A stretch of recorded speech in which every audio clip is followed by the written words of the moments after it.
Thank you for being here. It's nice to see a lot of people this evening. We appreciate your time. We're going to call it to order, but if you would please join me in standing for the pledge and remain standing for a moment of silence. I pledge allegiance to the flag of the United States of America and to the republic for which it stands, one nation, under God, indivisible, with liberty and justice for all.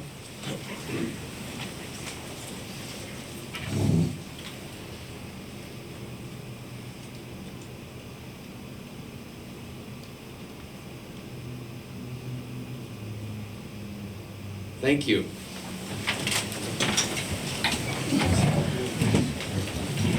At this point, we can turn it over to the secretary for roll call. Mrs. Beers? Here. Mr. Bennett? Here. Mr. Brown? Here. Mr. Bryant? Here. Mr. Chauncey? Here. Reverend Custard? Here. Mrs. DeSpenis? Here. Mr. DiGiacomo? Here. Mr. Staworski? Here. Okay, at this point, I'm going to turn it over to the administration to begin our committee as a whole. We're going to start with winter sports recognition. And we are going to start, I'm going to turn this over to Mr. Greco, our athletic director and teacher up at Sagertown High School. Good evening. Thank you for giving me the opportunity to speak this evening. We had a very successful winter sports season. We're currently in the midst of a very successful spring sports season currently. Really quickly, our baseball team is undefeated in the state of Pennsylvania. Our softball team just clinched a co-region championship. Our baseball team won that outright, and our boys are playing volleyball tomorrow for a chance at winning a region championship as well. But we're here to recognize some fantastic accomplishments from the winter. I'm going to start with our girls wrestling program. We had two girls that qualified for states that are from the Meadville attendance area, and Leah Sample and Kaylee Stampin Williams. So I want to recognize them.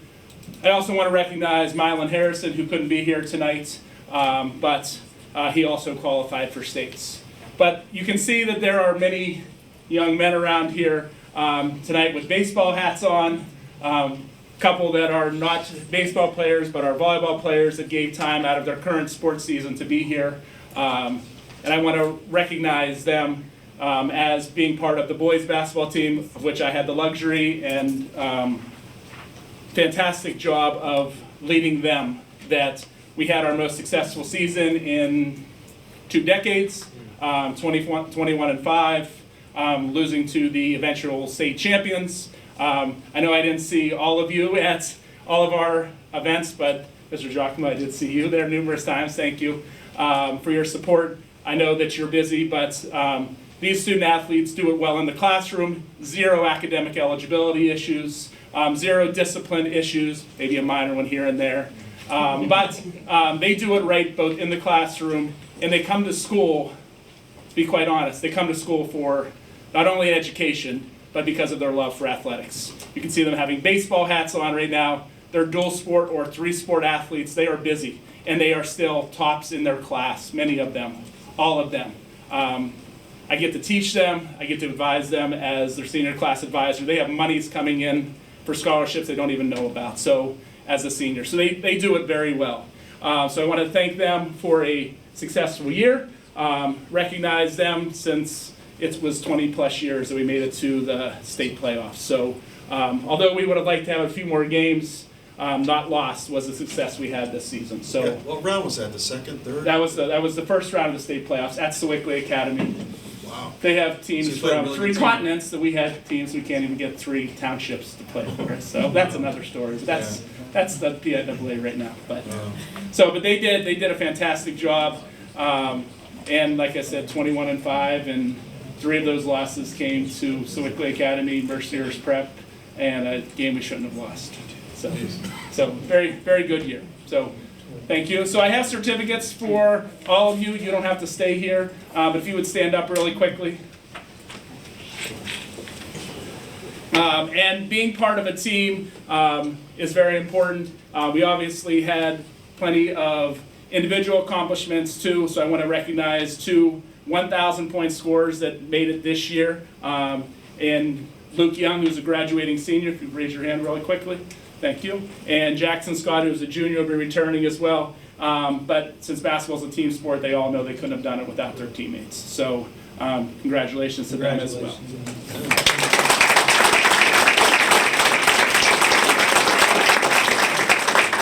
So I've given them permission to kind of exit stage right yes. here, Yep. so I can Oh, yes. give them their certificate on the way out. But thank you guys for coming and, Thanks. and going home now to eat some dinner, I'm sure.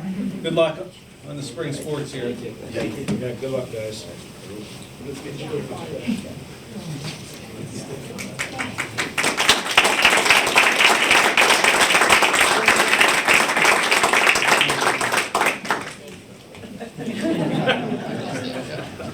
Okay, well, Mr. Ford has given me the opportunity to present more student awards. We have a number of academic achievements as well. Forgive me on the names. But we have some journalism awards from both Sagertown and Cambridge Springs. I have Cambridge Springs first. Received 5th place in editorial state finalist for Ella Morant.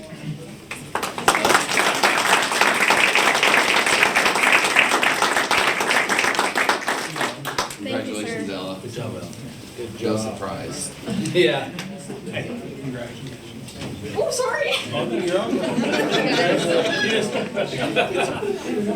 send you the bill. I'll send you the bill, okay? We also have a 3rd place in broadcast journalism, state finalist Hayden Taylor.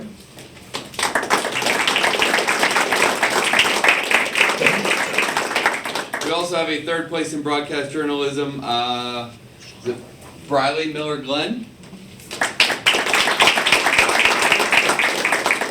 Recognize them. And for Cambridge Springs, excuse me, for Sagertown, give me a minute. We also have some newspaper journalism awards. For newspaper feature journalism competition finalists for Pennsylvania School Press Association, we have Aaliyah Powell.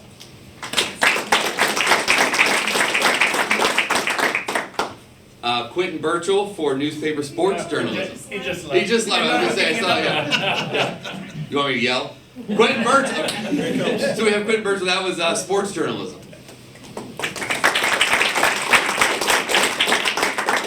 Newspaper news journalism. We have Lincoln Flowers. And editorial cartoon journalist competition finalist. We have Vladimir Petier.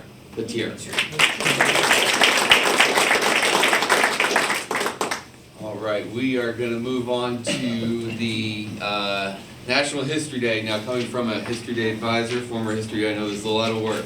So, state contest qualifier for National History Day, we have Catherine Hilias. Catherine, is she here?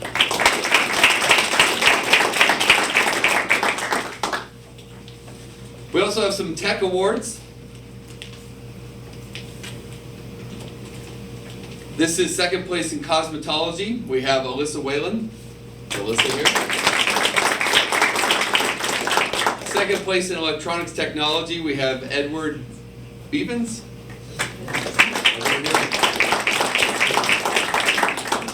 3rd place for job skills demonstration. We have Gracelyn Jordan.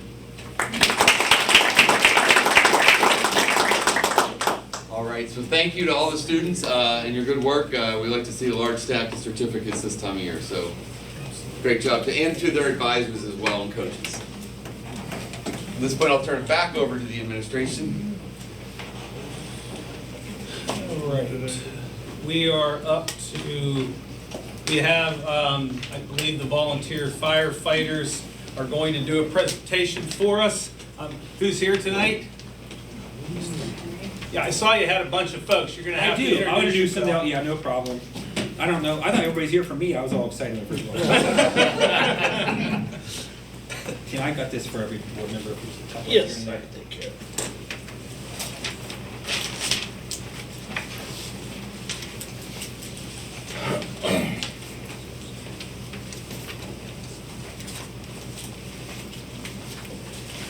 I have to use a bigger version. I can't do this.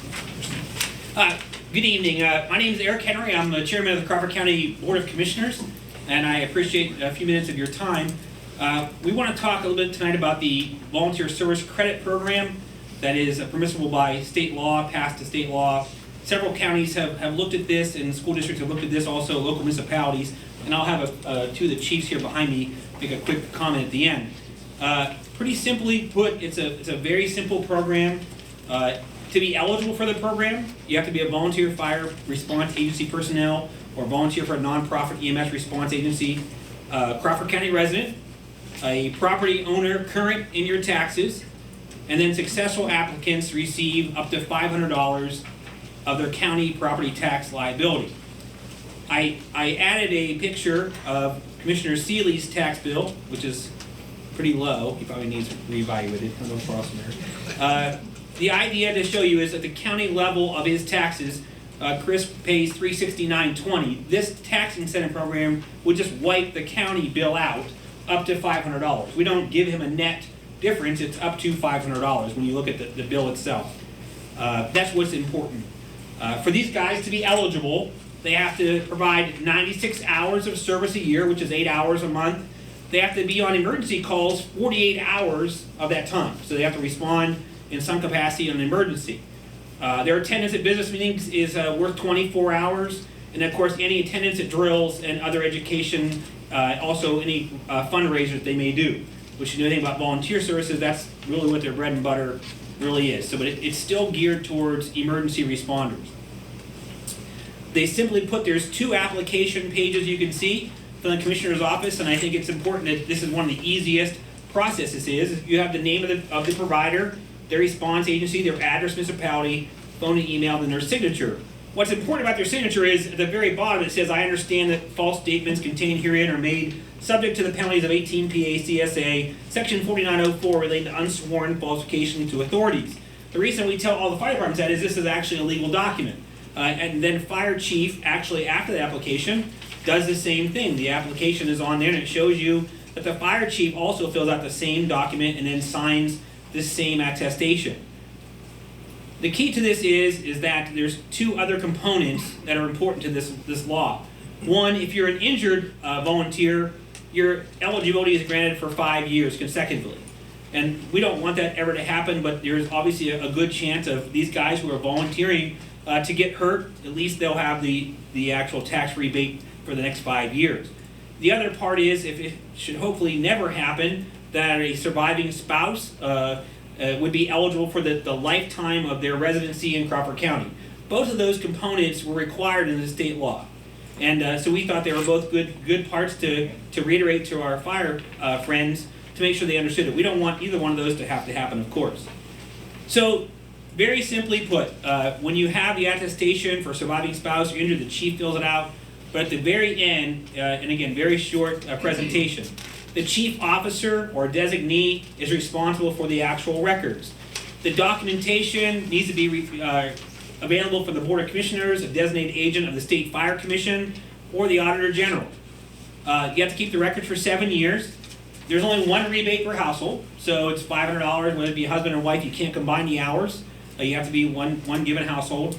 And this application is for up to December 31st to get their rebate. And of course, there is an appeals process. So what that means is next spring, they'll pay their county tax bill. If they have the required hours and the attestation from their chief, they will actually get that money back from the county, whether it be $382.50 or up to $500. That's what they would get back from the county.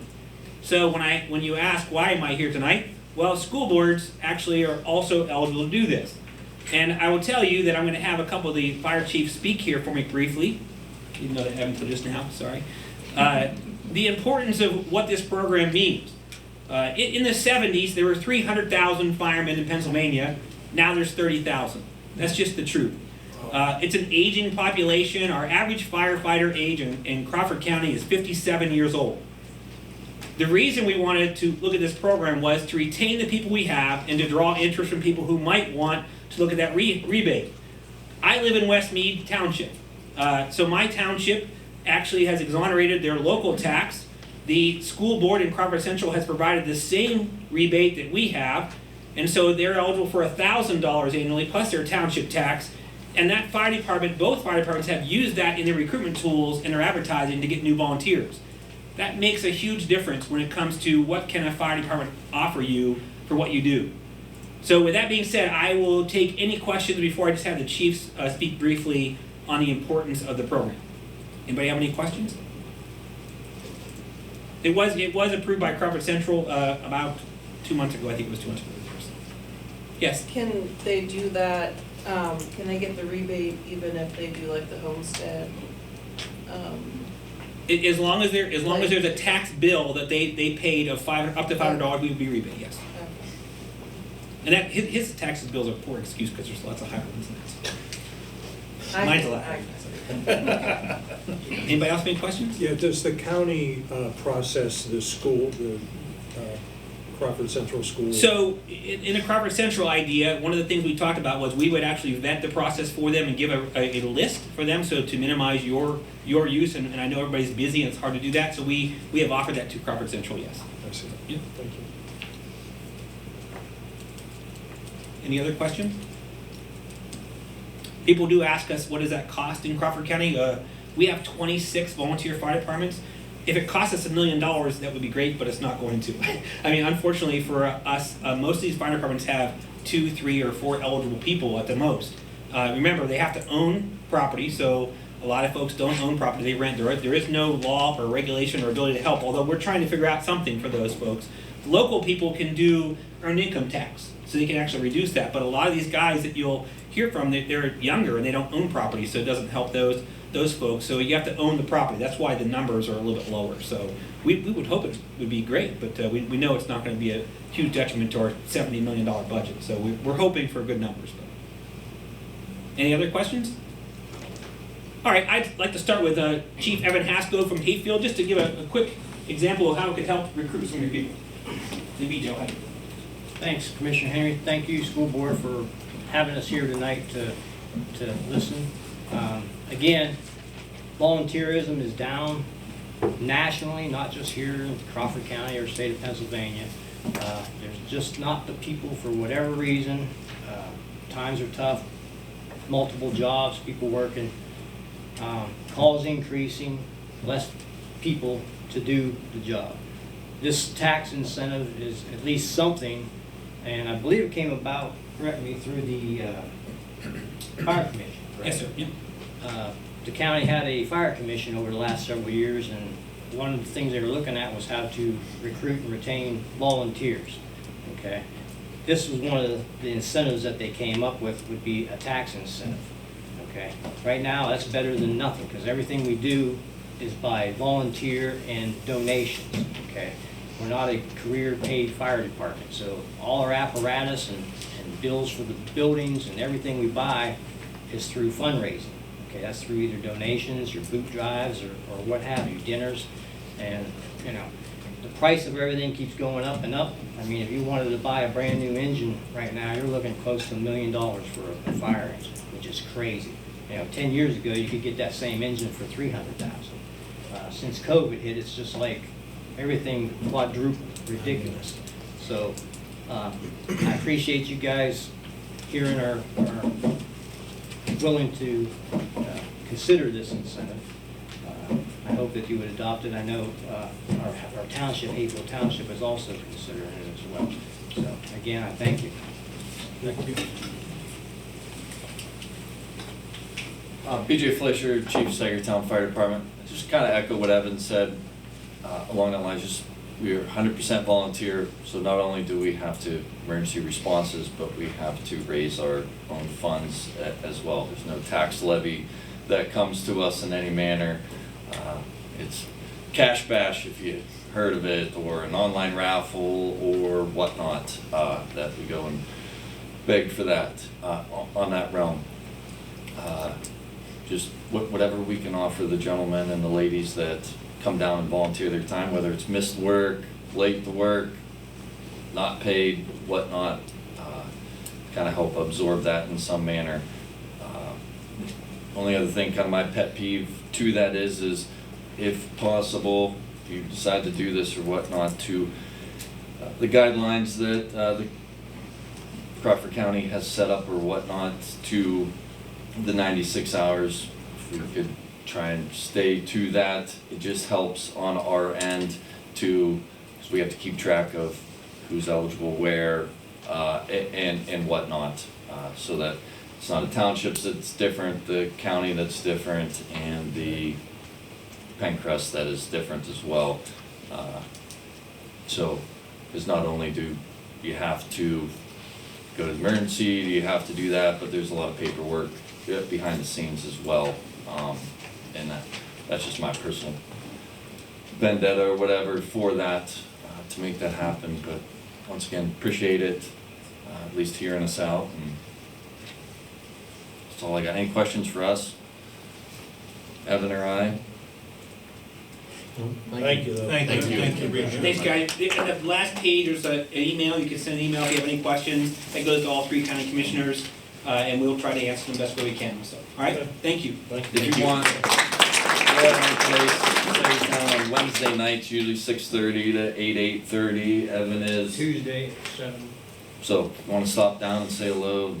And know anybody wants to volunteer or interested in stepping my way? That's any local fire department, wherever you live. Cambridge, And remember, wherever. it's not just running into a burning building. It is a small business. So, there's all kinds of things, whether it's driving the truck to go get inspection or pick up a can of oil. I don't know. There's all kinds of things to be done, so. That's all I have. Thank you. Thank you, guys. Thank you.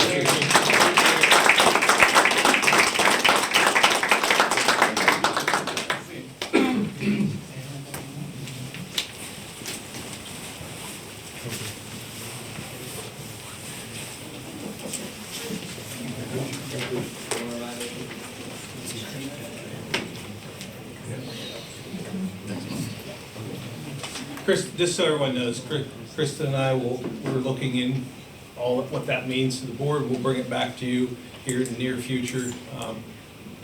Might have to have her get through the budget process first, then we'll look at that. But it's something I want to bring to the board for a vote, for sure, okay? So, student represented, I think I saw, Ella, Cambridge Springs High School. Award-winning. Award-winning. Ella. I'm putting pressure on you. Wrist breaking. Our podium again. Good evening. I'm Ella Morant, your Cambridge Springs representative. Prom is this Friday night, and to kick off the event, the juniors and seniors are traveling to Maplewood in the morning for a mock accident and related presentations. All are ready and anticipating this new event for us. Although the Prom Spirit Week theme for Friday is PJs and pumps, so I'm just hoping my heels won't get stuck in the mud. PSSA testing just concluded for junior high and elementary students, and the Keystones are starting this week. AP testing has been going on for the last few weeks and will continue into this week. Good luck to all who are testing, even though they won't need luck since we have amazing educators here at Cambridge Springs. Speaking of that, last week was Teacher Appreciation Week, and Leadership Council gave them a salad bar for lunch on Thursday, and NHS provided desserts every day for them. Shout out to Principal Coper, who also had different treats and gifts for the teachers throughout the week. On May 6th, we had our first art showcase with not only art, but pictures of food from students made in home ec and wooden furniture made by students from Woodshop. It was truly impressive. There was like a table made from like a 9th grader. I'm like, how'd you do that? The same night, the chorus and band students even from the elementary showed off their talent. Next week kicks off Business Week, and the juniors are nervous but excited. We're ready to welcome Maplewood and Shagertown and show them some home field dominance when we win. The year is truly ending quickly. Our whole school incentive field trip to either Playport or Presque Isle, students get to choose where they go, will be on the 28th.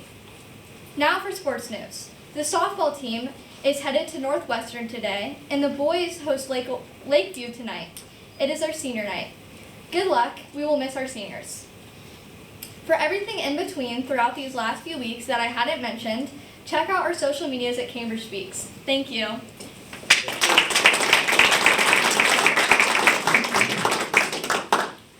Is there anyone from Maplewood here? Yes. You have to introduce yourself. Thank you for being here. Yes, you're welcome. All right. Good evening, board members and attendees. I'm Maggie Means, a senior at Maplewood High School, where we have been extremely busy in the past couple months. To begin with, on behalf of the students, thank you to our school district, members, administration, teachers, and staff for taking the time to be here today and for everything you do for our schools and community. There's been a lot happening through our school these past few weeks, and students have been working incredibly hard, both inside and outside of the classroom. First, we are proud to have hosted the annual May Art Show, where students had the opportunity to display their creativity and talent. The art show is always a great way to recognize the hard work students put into their projects and gives our community a chance to appreciate the amazing artistic abilities within our school. Along with that, the band hosted a spaghetti dinner fundraiser, as well as a fantastic jazz performance and National Honor Society inductees ceremony. Students have also been participating in projects focused on improving our environment, including work with the riparian buffer zone, where 95 of our students worked and planted around 700 trees and shrubs. These efforts help protect local waterways, improve wildlife habitats, and teach students the importance of environmental responsibility and sustainability. In honor of Teacher Appreciation Week, students have been making appreciation cards for each student and staff member. This small gesture is a meaningful way for students to thank the people who dedicate so much of their time and energy to help us succeed every day. Our National Honor Society recently organized a food drive to support families in need within our community. We are proud of the students who donated and volunteered their time to make a positive impact and help others. At the same time, students have been preparing for and completing AP testing, Keystone testing, and PSSA testing. We want to recognize all students for their hard work, dedication, and perseverance during this busy testing season. We also appreciate the teachers and staff who have helped support students throughout this process. Most recently, there was a dodgeball tournament assembly on Friday where the senior class won bragging rights over the underclassmen, and prom court was announced, as well as Spirit Week being hosted this week. Today was like Color Wars Day. Prom will be held this Friday at the ICC in Meadville. Events like these help build spirit, encourage teamwork, and give students an opportunity to come together and have fun as a school community. Additionally, the senior class took their graduation photos last Thursday as they prepare for graduation on June 4th and have their senior class trip to Six Flags planned for May 29th. Thank you again for your continued support of our students, teachers, and programs. We truly appreciate all that you do to help make our school a positive place to learn, grow, and succeed. Thank you. All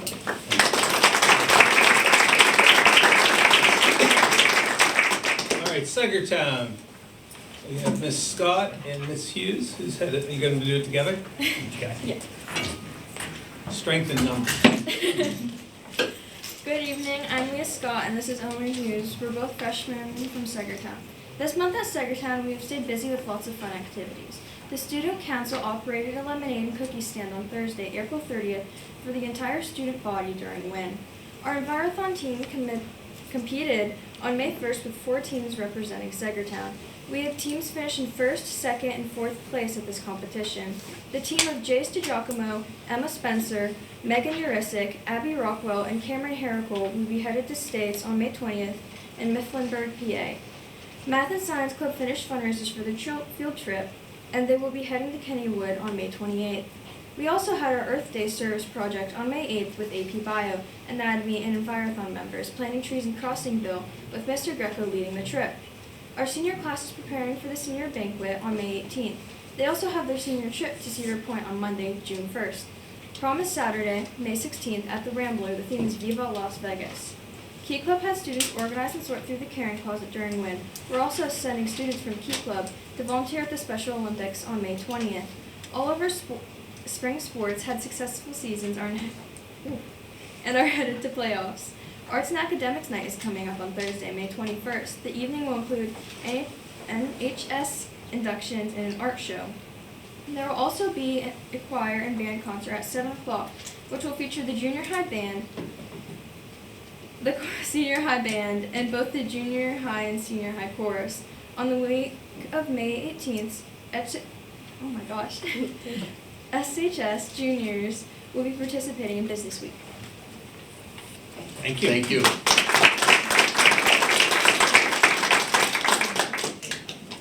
before we get to the PAA, Ella, where's the Cambridge Springs prom? It's also at the Rambler. The Rambler? Okay, thank you. All right, next up is our PAA representative, Debbie Miller.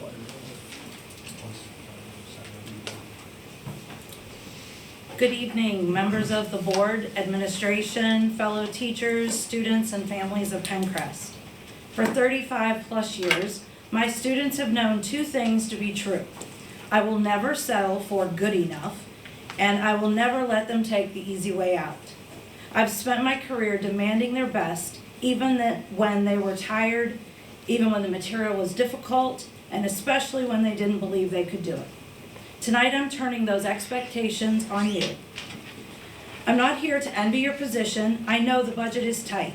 I know the numbers on those pages don't seem to add up to the dreams we have for this district. But in my classroom, the budget is tight would be an explanation and never an excuse. We don't tell a struggling reader that we've run out of time. We find the time. I'm challenging you to treat this budget with the same no excuses grit that we demand of our students. When you look at those line items, don't just see figures. See the third grader who needs a smaller class size to find her voice, or the senior who needs that vocational program to find his future. The right thing is almost always the hard thing. I know the ledger in front of you looks grim. I know that easy path, trim the margins, cut the arts, increase class sizes, or let our facilities crumble just enough that no one notices until next year. But easy paths rarely lead to anywhere worth going. If your decisions on the budget are easy, you probably aren't pushing hard enough. Don't balance the books by compromising the quality of the education we promise these families. Year after year, I see a budget that is wisely overestimated by your business manager. That is followed by a year of tight scrutiny on spending. The result is money left over, not a deficit. Ask the uncomfortable question, is a zero budget worth it to make cuts that in the end may not have been necessary? Or if we need a cushion, maybe a small tax increase is reasonable. We didn't have one last year, and everything has gone up both years, so maybe taxes need to go up as well to help meet the needs of our kids. We cannot say that any answer is off the table. Instead, we must fight for the resources our kids deserve as if they were our own children, because for the duration of your term and my career, they are our own children.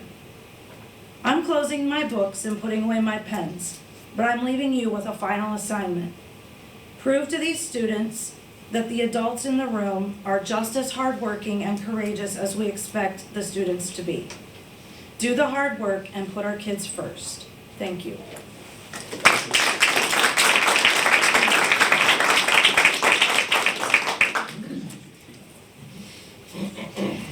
Under superintendent discussion, I'm going to come back up to the PENNCREST Rising. Couple things under new business. You'll see House Bill 41 resolution under new business. That is the there's a House bill it's around interscholastic athletics, and it is asking boards to basically split the boundary versus non-boundary schools. And so and I'm summarizing this, a boundary school would be many of the schools in our district where they have actual boundaries that we have to live by. The students who play those sports have to be within those boundaries. Non-boundary schools would be your private schools that don't have any boundaries. They can get kids from any part. For instance, Mercyhurst Prep could come down and get Crawford County kids. They can get Erie County. They even go into Ohio. Kennedy a few years back actually had kids coming internationally. And so what they're trying to do is basically say we should have a separation of those two when it comes to playoffs. We should have a boundary playoff and a non-boundary playoff to play out. And then they give some statistics in there about how, especially in basketball and some of the sports, that there's just such a disparity in how many teams in boundary compared to the non-boundary. So, and I just wanted to go over that quickly. Is there any questions about that under the new business? And the second, Mr. Lilly here, I'm going to have you talk about Parent Square, and that's we're asking to consider that. And so, Mark, I'll turn this over to you. Thank you, Sean. Yeah, Parent Square is what we are looking to replace School Messenger with as the communication piece for the district. So this will replace those morning announcements when there's 2-hour delays. That's going to be its primary function out of the gate.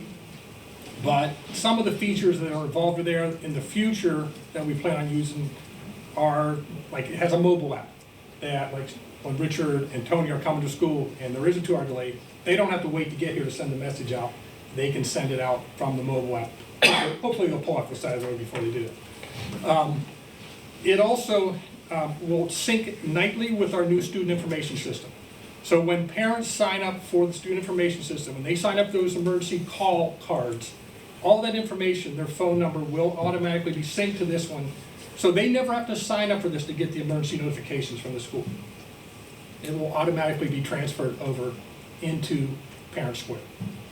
Another key feature that we're looking at is it will replace, or could replace in the future, other apps that we are using as far as communication within the district. So such things as parents and teachers' communication with the parents. They could actually, with it being linked to the student information system, they can click on first grade. They will know every kid that's in their first grade class, and they can send messages either home to parents or to the students if the students have emails.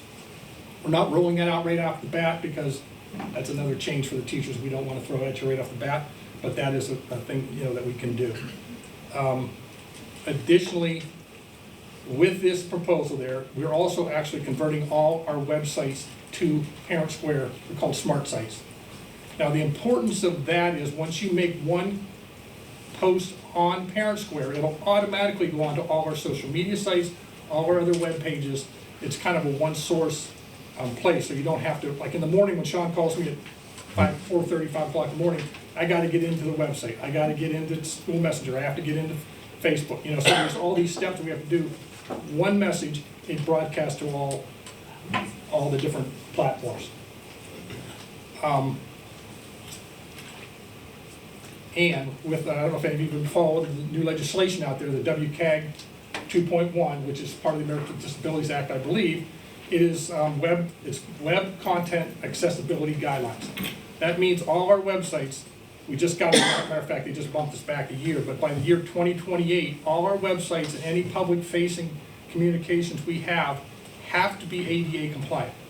That means when someone clicks on the page, they know that there's an image there and it describes to them what the image is. It if they hit the tab and it goes to a new image, it talks to them and tells them what the new image is.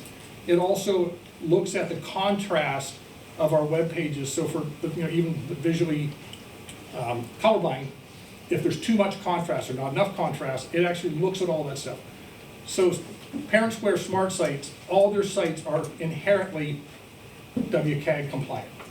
You can't put a page up that is not compliant to that law. So that being said, okay, so that's a really brief overview of all, just the tip of the iceberg of the features they have.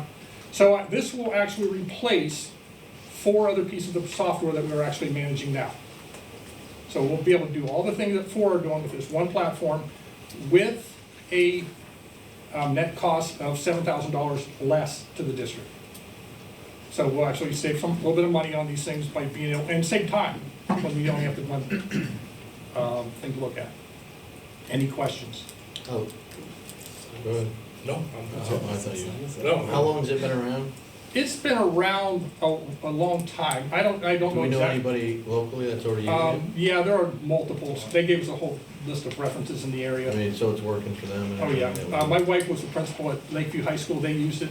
Okay. So I've seen it. I think the Northeast uses it. Richard gave us an account because he uses it up in his school district. Yeah, I think they're in like 200, I don't know, It's a lot of, So it's not brand new? it's not brand new, Okay. absolutely not. Almost half the school districts, I believe, in the state Are are using using it. 200 out Yeah. of 500, yes. And for our teachers and parents that are using Class Dojo, the features and the layout is very similar. You know, it'll feel very comfortable for people that are Yeah. using Class Dojo. And, you know, if bus 28 is late, the message doesn't go to the whole district or the whole attendance area. It goes to only the parents and students that are riding bus 28. So you're not getting blasted by a bunch of spam messages. So it can be very focused on who it sends a message to, so. Yeah, in your opinion, all these advantages, is there any disadvantages to this? The only disadvantage is people's reluctance to change. But I will say, probably, there's always that possibility of what they call communication overload, where they get too much information.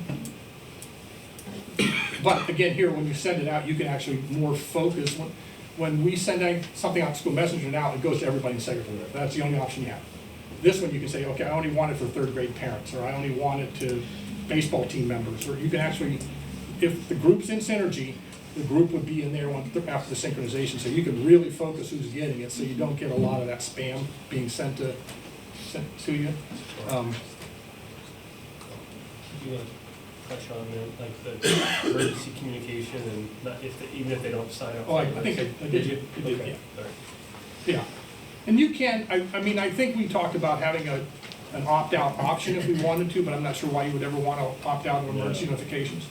That's not very smart in my mind, but, I mean, I guess you could if you want. And outside groups that want to keep abreast with the sporting events, the spring concerts, everything that's going on in the schools, they can sign up like they did before. They can actually sign up and get the messages. They just don't get all the, as much. They can actually sign up for what they want to see.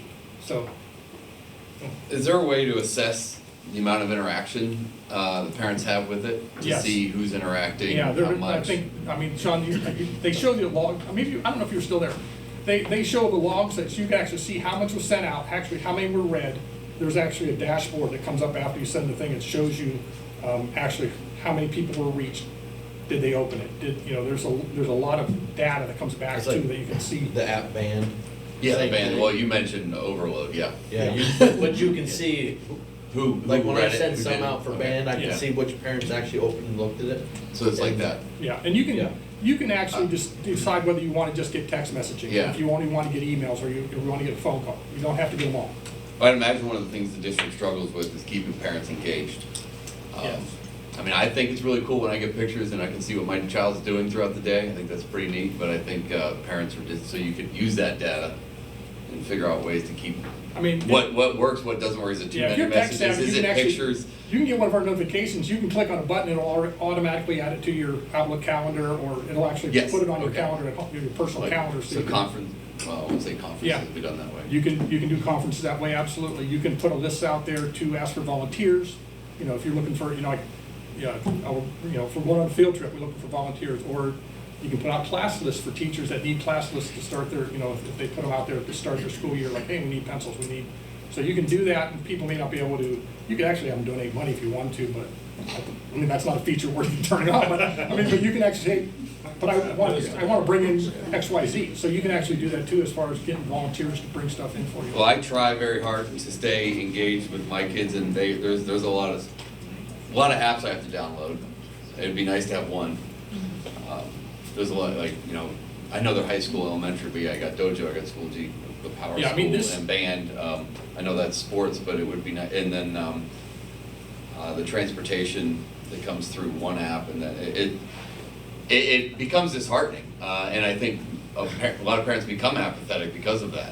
There's Yeah, just I too agree. many things and so it'd be nice to streamline into one. They're, quite frankly, the only thing that I think that Dojo does that this won't is I think with the PBIS, keeping track of the PBIS points and stuff like that, the tokens. Oh. I have asked them if they can do it, and they go, I don't know, we'll see if any other school districts are using it that way. Okay. So that might even be a possibility right now, but I don't know.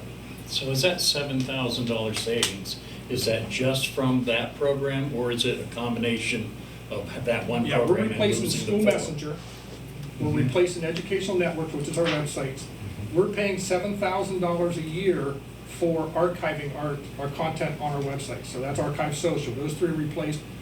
There's a product called Namecheap that we actually have to, when you click on our website, and you want to go find a school and you go to Cambridge High School or Maple High School, you're actually going to a different website. You're not actually still on the PENNCREST website.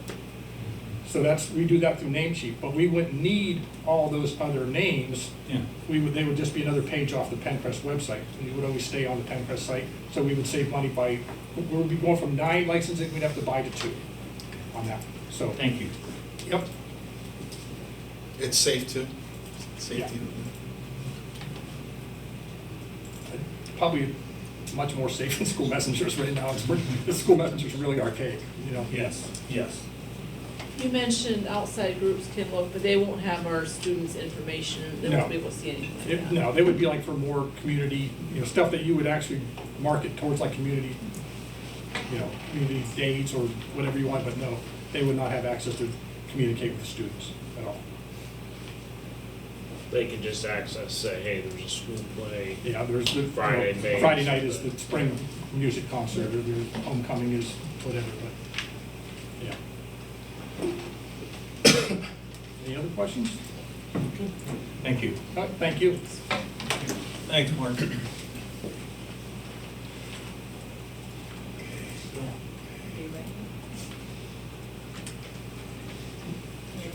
I'm ready for the presentation, yes. We need to go to the front, don't we, Sean? What's that? PENNCREST Rising. Okay, there you go. He's gonna do Rising then. Launch tripwire. Wouldn't that be something? Everyone make sure you're okay. And he'd have it on camera over there, Yeah, I too. thought he was gonna double duck. Well, good evening, everyone. I'm very excited about this short presentation, and I want to talk to you tonight about the operational review and stakeholder engagement as part of PENNCREST Rising. So next slide. So what we're going to do tonight, I'm going to introduce you to Devapar Consulting. That is the consulting group that the board went with. It's a group out of Lidditz, PA, and they're going to be on site tomorrow morning, 7:30. We have our first meeting, and then they're going to go around to all the buildings tomorrow. Richard's going to play show forward tomorrow. Then we're going to come back and debrief at the end of the day. We're also going to talk. Nope. I'm sorry. Sorry. We're going to talk about our surveys that are coming up. We're going to review the timeline, and then we're going to talk about transparency and stakeholder engagement. That bottom part says this is about process and direction, not decisions. At this point in the process, utilizing this, we really want to focus on process and direction. We don't have any preconceived decisions at this point. We haven't gone into that, approaching it like that, all right? And so I think that's important. Next page. So why are we doing this work? Financial pressure, you hear it up here. One of the things that I told Mark when he brought this Parent Square, we've been looking, I said, what was the first thing? I said, how many programs does it replace and is it cheaper? That pressure is constantly on us. And we are constantly dealing with that at a board level. And we do try to stay student focused, but also understanding our reality. So that pressure is real. It's not going anywhere, so it's up there. Changing student needs. I think that's a real critical one. Students today are much different than they were even before COVID. You go back 10 years, or even 20 when I started, well, maybe a little longer. Students are much different. The needs of where they're going. We have so many more students going in different pathways than they used to. It used to be, but now we have kids going into career, and we have great programming. So we want to look, what can we do as a district to help with these changing needs? The other big need is all the support that students need today, right? Mental health supports, what we're having to do. So that students have really changed, and it's impacting us in multiple ways. Operational inefficiencies, I think we can do a lot better operationally in looking at areas where we can get better. And so that's why we're doing this also. And then lastly, resource aligned challenges. We want to look at all these areas, not individually. We want to look at them together, and that's important. So next slide. So the framework for improvement, looking at academics up there, we're going to have, this is what DevAPAR is coming in to do. We're going to look at curriculum alignment, instructional quality, what are our college career readiness skills look like in 2026? What's that mean in 2026? Because here's the deal.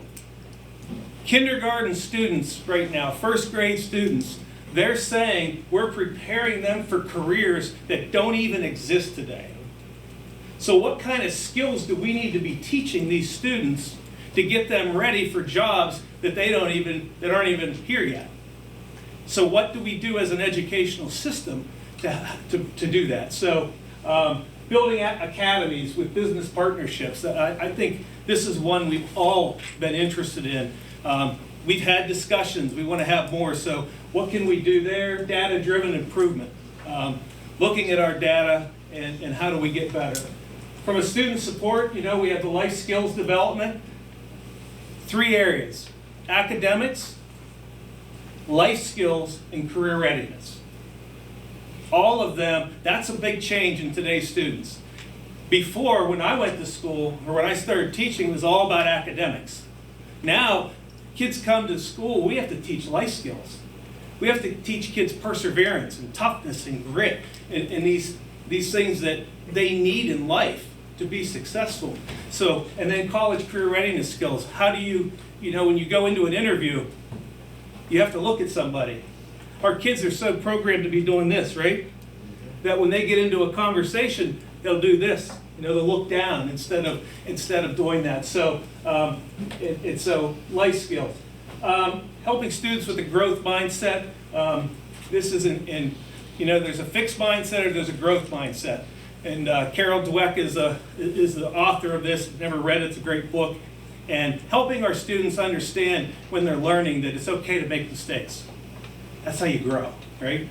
Instead, in getting out of that fixed mindset. So counseling services are important. Intervention systems are important. And so we're going to take a good hard look at that. Operations and finance. Budget optimization. We're going to be talking about budget here in a little bit. Resource allocation and all the compliance that we're required to do now. So many pieces of our budget are locked in that it limits what we can do and have control over. It's really a frustrating part of what we do. And I'm not talking even salary and benefits, which are pretty much locked in. I'm talking about all the compliance issues from special ed to counseling to everything. It's all, we have to take a look at that. Talent management, this is going to be critical. 10 years ago now, there were, Edinburgh professor told me they were graduating 20,000 students in education. Last year they were under 5,000. And that's not at Edinburgh, that's the state. So the talent, how do we recruit, how do we retain, and what kind of professional development do we need?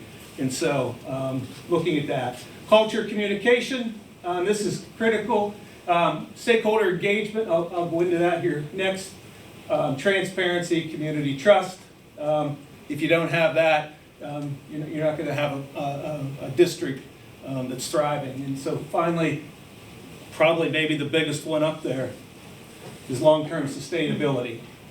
Strategic planning, systems durability, continuous improvement. What does PENNCREST look like now? 5 years, 10 years. How do we sustain that based upon the pressures that are coming? I was talking to a board member today, and I said, it's hard being a board member. And there's going to be a lot of tough decisions coming out of this. And so I'm excited about it, but yet I'm also like, whew, there's going to be some good conversations. Next slide. I got to speed up. So DevAPAR, I've already talked about them. They're starting tomorrow. We'll skip that slide, go to the next one. The surveys, we're working on the surveys. We've got I think 2 of the 3 we're going to do students, staff, and community. We need to finish up 1. We'll then give those, our consultants are bringing their ideas in on that. We're bringing our ideas on surveys. And then hopefully at the board here next month, I'm going to bring those surveys to make sure you see them and send those out. And then right after the board meeting, those will go out to the community. We may have to do students before that, especially our juniors and seniors. I want to make sure that we get to do our juniors and seniors, so we're going to try to do them by the end of the year. But you can see some of the areas that we're going to focus on. We really want to hear from our students and our staff and our communities. And so there are going to be surveys that are going to go out. Go ahead, next one. The design, they're going to be short. We're trying to keep them 8 to 10 minutes. They're going to be centered on those operational areas that you saw earlier. It includes prioritization, and it's designed to support informed planning. And I put this at the bottom. Focus is on constructive feedback and district priorities. And I took off the rest of it, not complaints, all right? Because this is about working together. We want to hear your feedback. We want real feedback. But we also don't want to hear personal complaints through this process. If you want to do personal complaints, you can go through another process, but not this process. So that's what we're looking for on that. And then our operational systems review. We're going to look at transportation, student access, staffing alignment, facilities and space utilization, operational efficiency, communication systems. Our priorities are protecting student opportunities, long-term sustainability. We want to be transparent and have engagement throughout this process. That's a critical one. We don't want to hide anything. We want to get it out and be transparent in that process. Responsible stewardship, data-informed planning, community trust. So our timeline is this. We're going to do the survey distribution and stakeholder input in May through June. We're going to do June through August will be the operational review, data collection. August through September will be analysis and preliminary findings, and then board discussion and future planning will be in the fall. It's a 4 to 6 month process, so that's kind of where we're at. Any questions on this? I want to make sure we're giving periodic updates of where we're at. So PENNCREST Rising is kicking off tomorrow morning, and then there's 2 times within the building that we have to do updates to the board, where they'll come in and do updates and show you where we're at. So that's built into our plan of action too. So, yeah. On where it talked about budgeting, yeah. I don't know if they do this, but it would be interesting if they have any opinions on revenue enhancement. Okay. Because there are school districts that somehow pull in private funds, and I don't think we do as well as we'd like to, and that would be interesting if they have information on what we might be able to do. Did you write that, Patty? All right, thank you. All right, any other questions? All right, thank you very much.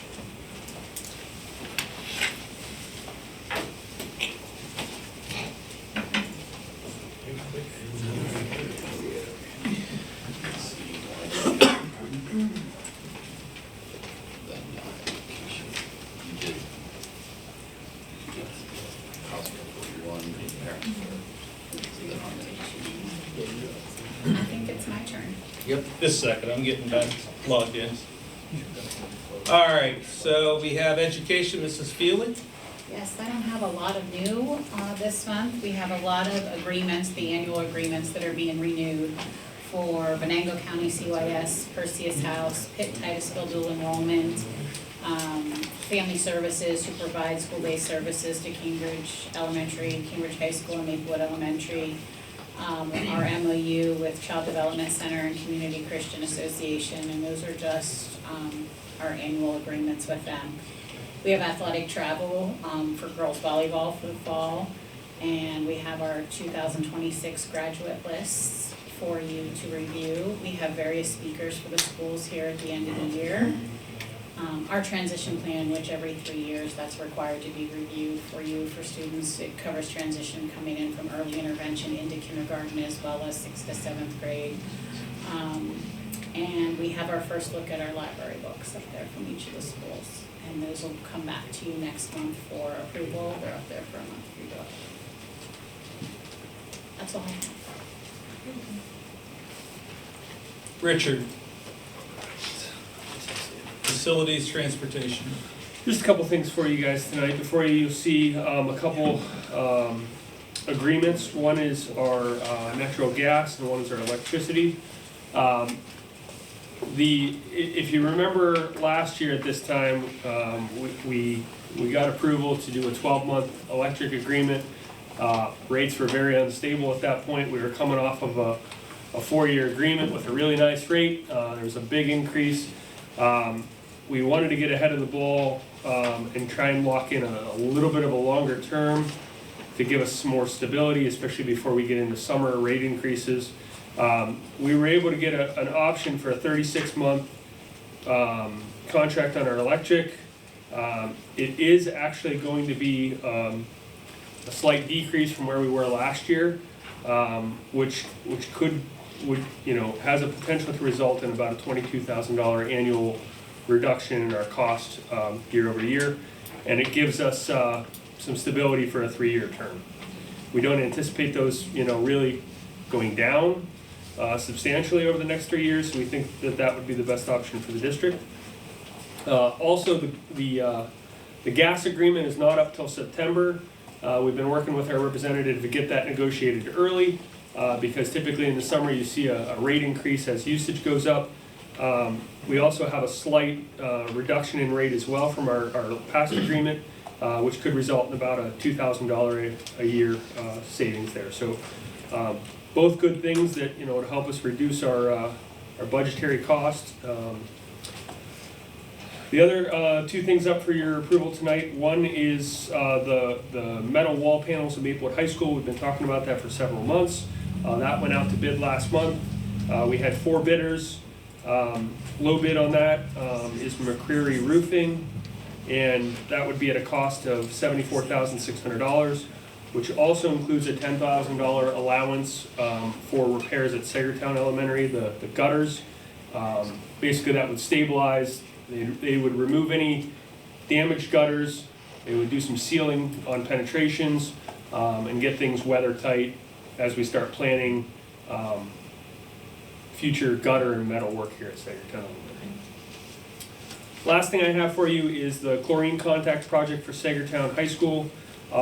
This was, we've been talking about this probably, I think, since last fall, working with DEP, working with Dyson Homey Engineering, to add a contact loop, or a chlorine contact loop for our water, drinking water coming into the building. That went out to bid and it came back. Low bid on that is $54,400 to Gilday out of Meadville. If awarded, that'll start this summer and it'll be wrapped up before school would begin. So, any questions on anything tonight? Thank you, guys. Thank you. Thanks, Richard. Kristen, before you get started, because I assume you're going to do the financial right into the budget? Yes. Okay, Randy would like to speak first. Thank you. Hey, before we get into the next part of the committee as a whole, I feel compelled to say that I acknowledge that the budget decisions forthcoming are extraordinarily difficult.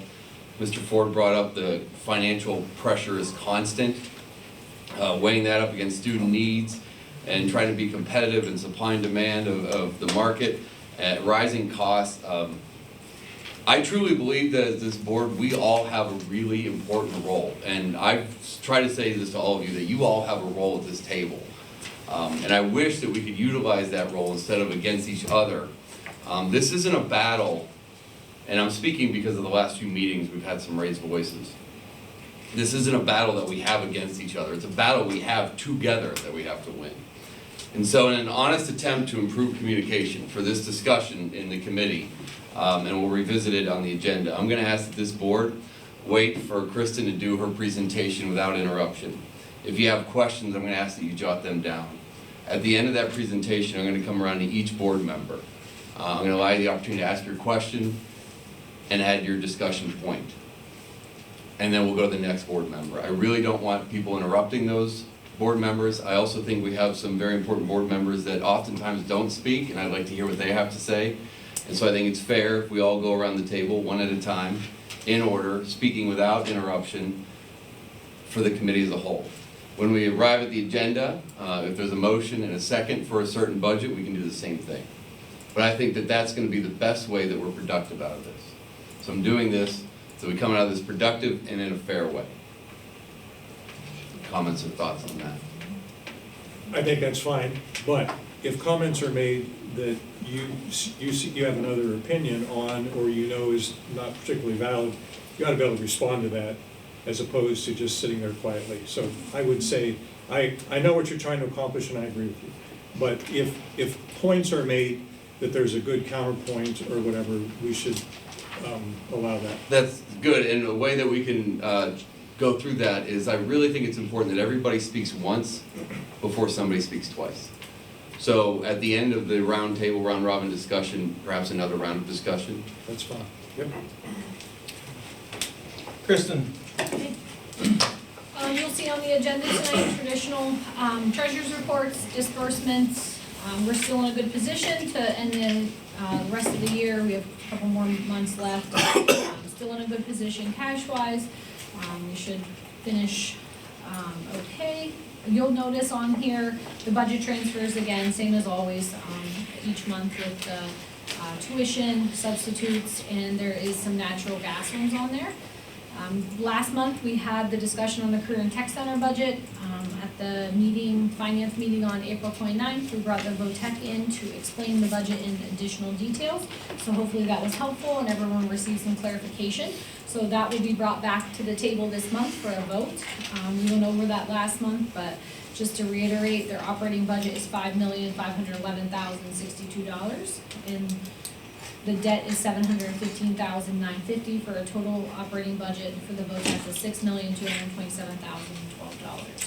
Our share of that is for the operating budget is $2,070,345. Debt is $220,227 for a total line item of $2,290,572. And we have approximately 210 students enrolled in the Crawford County VOTEC. This month, we're bringing you the employee, the benefit rates. So you'll notice the health insurance rates, your dental and vision rates. So that's annual. You guys need to approve those rates. And then those will be published for everybody.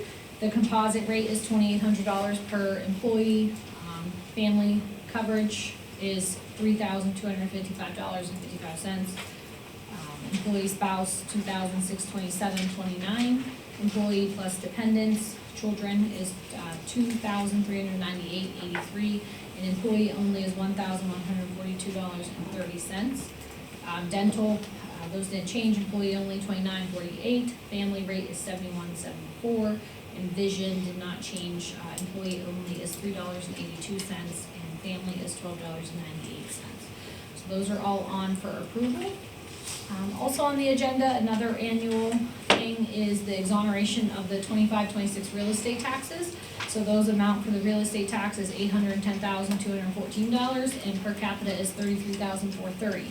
So we're asking your approval to exonerate our local tax collectors from collecting that delinquent rate, and those will be turned over for others, the higher authorities, to collect. Lease agreements are also on the agenda for the IU5, the early intervention classrooms. They have 4 classrooms over here at Sagertown Elementary, so that is revenue to the district of $13,212.04. FCCA, that's your French Creek, that's your pre-K kiddos. They also lease buildings, I believe it's 2 at Maplewood, 1 at Sagertown, and 1 at Cambridge, so a total of 4. So Sagertown's $6,500, Maplewood's $1,300, and Cambridge Springs is $6,500 per classroom. So that is also additional revenue brought to our district. 13,000. Yeah, 13,000. Oh, did I say 100? Yeah. I apologize. 13,000. We are going to move on to the budget. Is there any questions on anything I just went over before we move into budget? Okay. How do you want to bring up that presentation? Not a presentation. It's not going to be that long. I promise. So we have 3 options on the agenda based on our discussion that came out of the April 29th meeting. So option 1 you'll see is a 1 mil tax increase.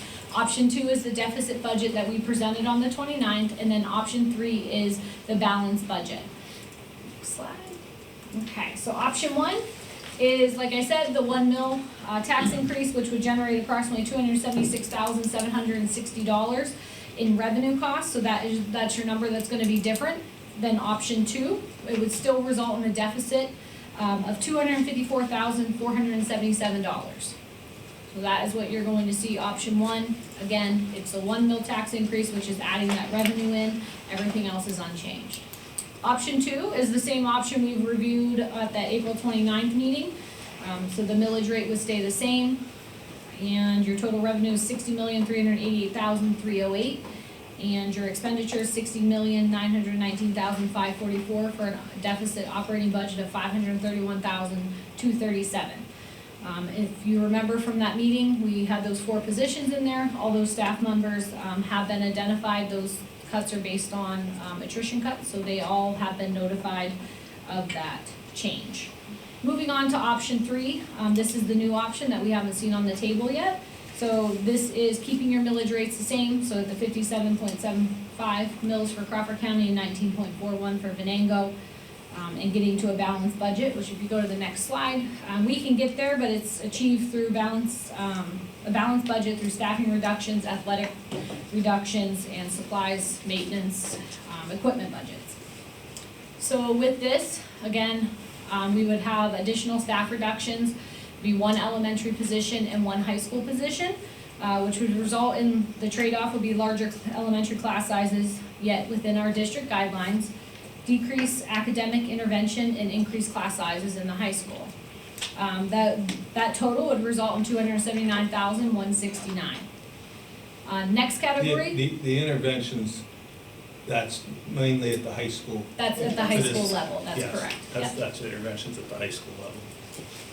Athletics, we would push the postseason travel to the boosters, which was approximately $26,000. Combined, there's the potential to combine programs, like we've talked about in the past. We've done that with wrestling, which was a total of savings of $28,000. We could increase admission price for what we charge parents. Currently it's $5 to get into games. We could bring in an additional $2, which would help bring in revenue. Charge students, we did that prior to COVID. Once COVID hit, we stopped charging students to get into the game, so we could initiate charging students again for the $2. Just, I can give you a little data there. Crawford Central is charging $6 for adults, $4 for students. And it's $6 an adult at Conneaut, and then they charge $4 from students from other schools. And then their senior citizen and veterans are $1, and their own students are free. So I also have the data from Erie County and all those schools, same thing. And it's all in that $6. I'm not going to go through all of them. I always want to do the counties, but so. Have they been doing that for a while, charging? Yes. Because I mean, we stopped, or they've been like continuously doing? Let me say that, I can speak to Crawford Central up until 16 when I left, they were doing it. I don't know what they did after COVID, but I believe they've been charging the whole time. And I believe they used to, Ryan, they used to do $1 of that would go toward the field maintenance, the turf, because the turf has to be updated. That's what they used to be doing. I don't know if they continue to do that. Okay. And we are at what, 5 and then 0, so. Yep. We calculated just the numbers this year. What would that roughly? 24,000. I'm just wondering if that would decrease people coming, or, I mean, it sounds good, like, to make a little money or help with field, but would people stop coming because they don't want to pay $4? I mean, I don't know. So I know this is new what I had asked for, but if we could let the presentation go and we can take the questions at the end. I'd like to see all the information first. That's what was asked of, what I had asked the board. Well, we're not used to it. You know I had trouble with talking. He interrupted though. He started it. let's finish if we go through. All right. Thank you, Chris. Okay, thank you. Pay to play would be an option. If each student for $50, we had about 525 participants, that would raise around $24,000 and help offset some of the athletic costs. Supplies and uniforms, a 10% reduction across all athletic areas. So those grand totals in athletics would be $121,950. And supplies and equipment would be department budgets and building budgets, a reduction of 10%, which would be $65,118. And maintenance equipment, reduction of $50,000. The trade-off there is the maintenance fleet would not get updated. We have older equipment.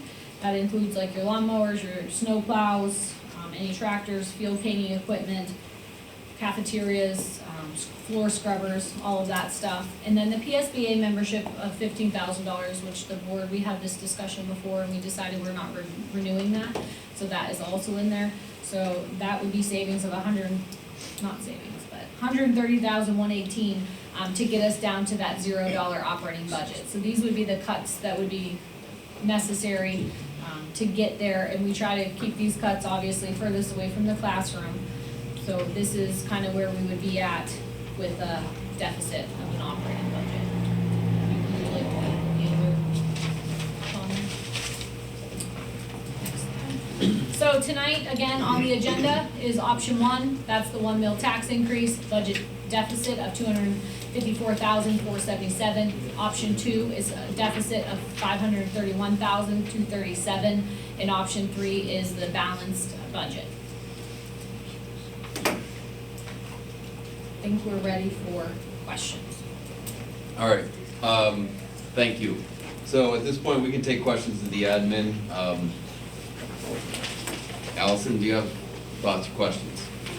We have 3 budget options that we had asked for, and they presented out on. You're welcome, Cass. Yeah, no, I mean, I asked to see a 1 mil increase. I know it's not a lot, but I think we have to plan a little bit ahead. I know other options are cuts. I don't wanna look at option 3, so. Ryan? Okay. Tim? Back on the slide with the cuts, the staff, the additional staff reductions, one elementary, one high school, is that per building? Or is that No, for it's the just district? 1 elementary position and 1 high school position. In addition to the 4. In addition to the 4 we've Right, already right. taken, yeah. That's what I thought, I wasn't, it was per building or, okay.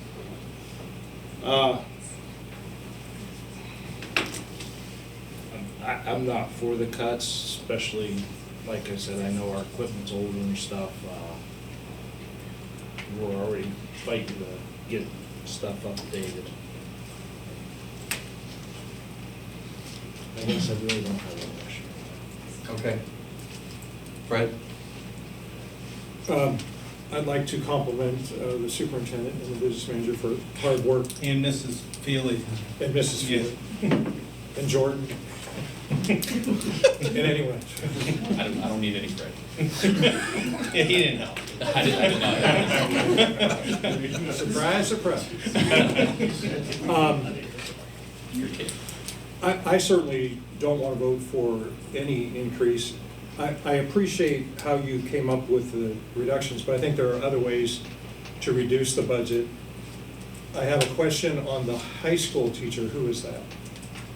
Or, I mean, where is that? What position is that? That would be at Sagertown High School. Sagertown High School, and that's one who is attriting. Yeah, that's the one. Retiring. What's that? That's a retiring It person? is not a retirement. That's one that we would have to work with our union on. Okay. Because we were using a dean of students. There's a teacher that we replaced for that dean. In order to do that, one, we would have to ask if he could just have a letter to make sure he was always eligible to get his job back, but not replacing the teacher that's in for him. Does that make sense? And So- that's also the teacher that's doing many of our interventions. So the intervention piece she's doing And she's doing multiple, a couple different subjects. She has multiple certifications, I guess, so. So I'm not excited about the athletics reduction, and I think some of the supplies that we've talked about for equipment needs to be replaced. But I do think if we could assemble a budget committee, I am 100% confident we can come up with a zero budget by making other reductions. So that would be my recommendation, that we not raise taxes, but that we have a budget committee meeting and go through a number of scenarios without affecting teaching staff. Thank you. Mike, any questions? Totally agree without cutting any teachers in the classrooms being somewhat where they are now, which is cumbersome, but yet it's manageable. My question to Christina is, are these the best options for the deficit to get to zero, is the teachers and without going into the classroom? It's really hard to keep it furthest away from the classroom. We've gone through, again, today, this morning, and we've gone line by line over all of these different cuts. You try to keep everything the furthest from the classroom. We're looking through, trying to do, like Mark said, with the consolidation of looking at all that stuff. So are there cuts potentially with maybe more of that kind of stuff that's furthest away from the classroom? Yes, but we're not quite there in that auditing process of the software and all of that. We're getting there. We're making strides, and we're limited right now with Devapar and what's going to come out of all of that. So these are the ones that are, I don't want to say low-hanging fruit, but that we've gone through and assessed and thought would be the best ones to put out there if we did go with a $0 budget. So in your opinion, should we wait for the low-hanging fruit, or should we vote tonight? We have to vote tonight on a preliminary budget. It has to be voted on, and I have to have it uploaded to the state. If it's proposed, you can change it for the final. Yeah. But Okay. yes, we have Then my to last have question that. would be, you're the expert, what plan do you think is the best? I'm comfortable with running a deficit budget. I've done it for the past 5 years, and we've always beat that deficit. Again, it takes a lot of, watching the numbers and being very diligent and managing it and saying no. I'm comfortable with a deficit budget. And I just want to thank you guys for doing a great job. Brian? Thank you all for all the hard work that you do. When I look at the presentation and the three different options, I just wonder why there's not a display of the interventions for option 1 and 2, only for option 3. We're not really talking in option 1 and 2 about the differences in the staff reductions and class sizes and athletic cuts. And why isn't the PSBA, which we already agreed upon, on all three options? Can I clarify real quick? Sure. So these are not three options. Like, go back to those. 1 mil. Oh, are you talking on I'm this? talking- Okay, so the PSBA cut, that's a recent cut. We would put that, In all, for the yes. final, we would put it in all of them, yes. Absolutely. Okay. Again, on those cuts, we could pick and choose on those cuts and put it into that deficit budget if that's what you're asking. Yeah, because, Yes. I never see in, like the 1 mil tax increase, what's gonna be the impact on class sizes. We only do it on the 0.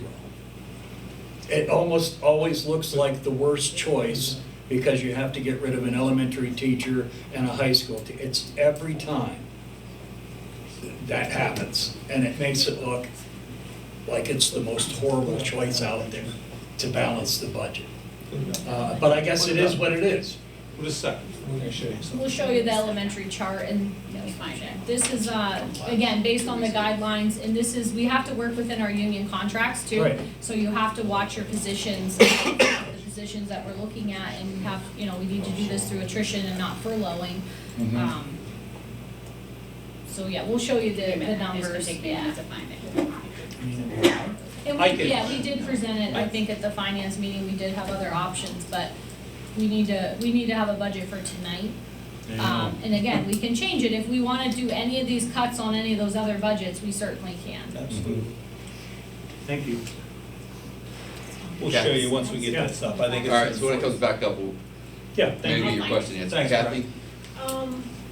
I don't wanna cut teachers, of course, but, I think that the one change we could make is, the pay to, or the, charge, like, start charging the student maybe.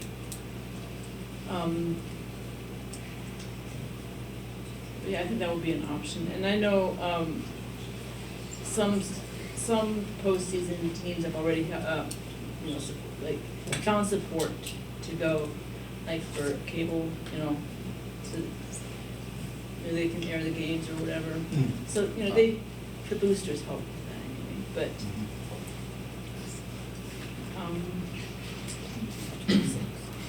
It's one of the reasons we had, you know, you look at what way can your community help, what is practical and what is not. One of the tough things, and it's hard to pre-plan and budget for who's gonna make the playoffs and how far they're gonna go. And that cost adds up. It was $26,000 just in that extra, you know. In postseason, just to clarify, postseason travel, I mean, that's your travel, that's your meals allowances, hotels, Right. that's all of that stuff, just so everyone knows what postseason travel is.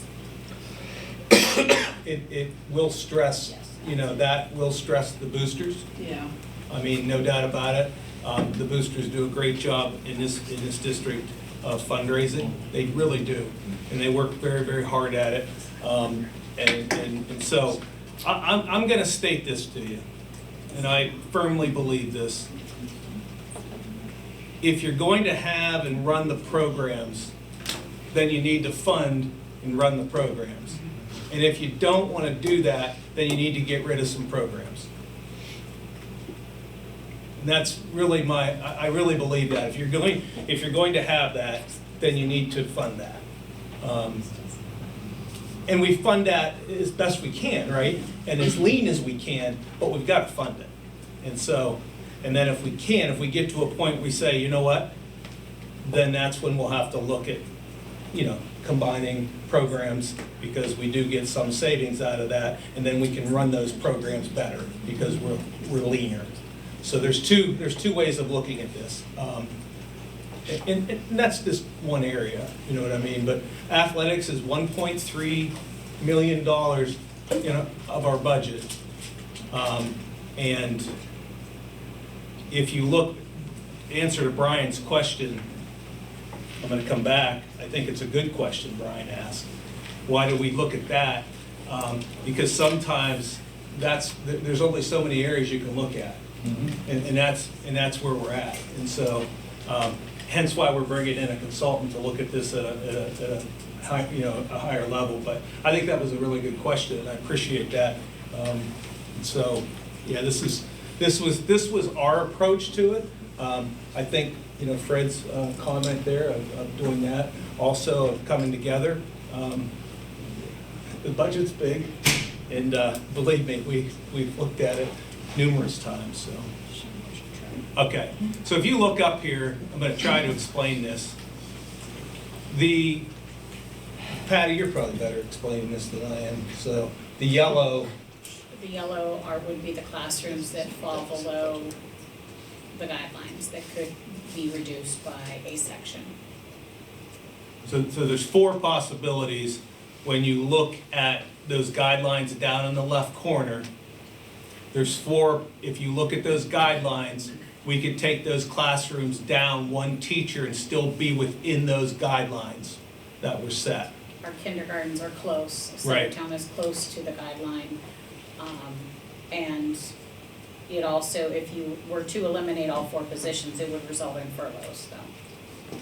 Because we have other positions that we've already eliminated that need to go into some of these positions. So when you see those K1, 2, and 3 up there that you could reduce in kindergarten, even at Sagertown, we can't necessarily take all those cuts because we're gonna be furloughing people, because we already have people that have been displaced that need to go into those positions. So that's why we only have 1 elementary teacher that we possibly could even cut.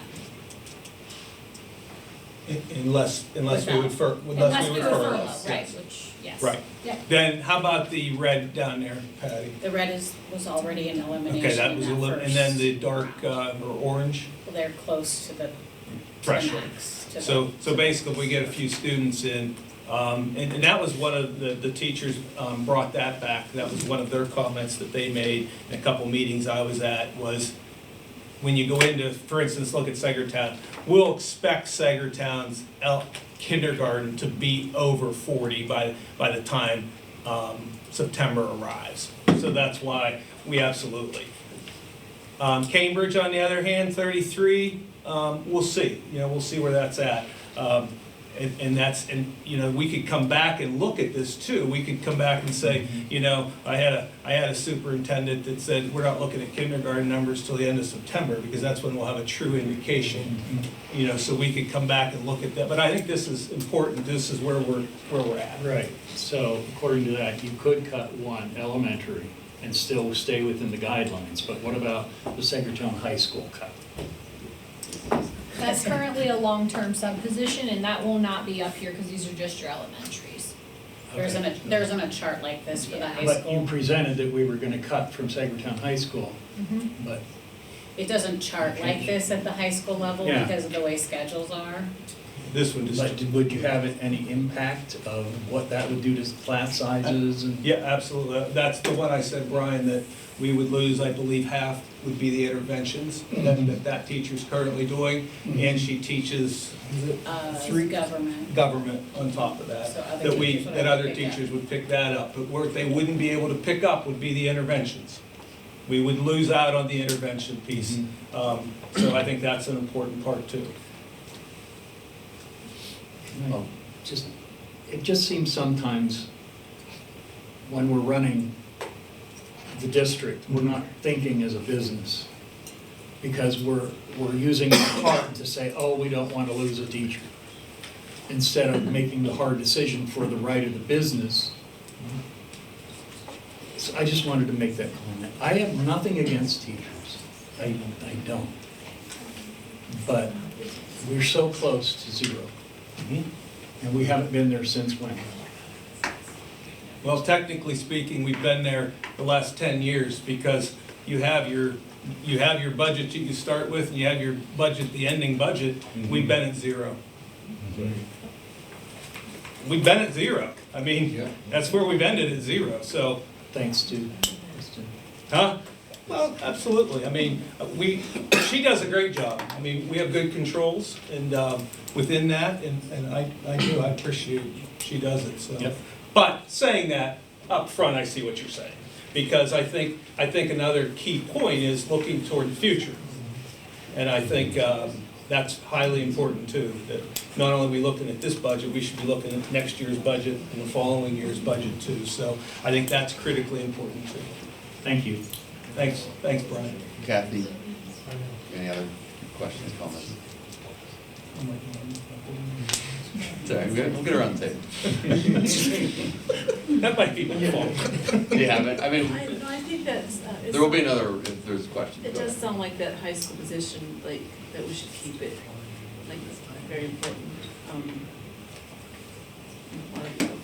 There's a lot to school. I absolutely, if you're asking me what I think, I absolutely don't want to lose any of those positions. We've already lost positions in the original to get down where we're at, and even two more. Those numbers you saw up in that chart in the yellow, those could easily go up. They could, I don't think they'll come down. That's not the history if we look at the history. So I don't want to lose those either, for sure. Jason? Oh, boy. Honestly, I don't like any of them because even the no increase, we're still cutting for teachers through attrition. But I get what Brian was saying as a business because, you somewhat run it as a business, but truly our business is the students. And if we're not talking about teachers, we're talking about taking that position and affecting the students. So our business as a school board is to do what's best for the students. And I don't think cutting 2 more positions on top of the 4 is anything I would do. So in my opinion, the recommendation originally was no increase. I'm comfortable with that because we continue to do that. and then look at our planning. You know, I think we're looking at every year, we're looking at the budget as 1 year, but once we get this planning in place, we need to look at the long term every single year. But for this year, I mean, we're kind of on the edge here. We have to vote on something. I would not vote on option 3. I really don't want to increase taxes, but I mean, I would do that before 3, so it's just my opinion.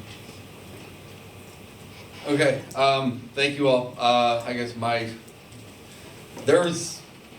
I can't remember how you phrased it, Fred, increase our revenue, finding ways, make it easy.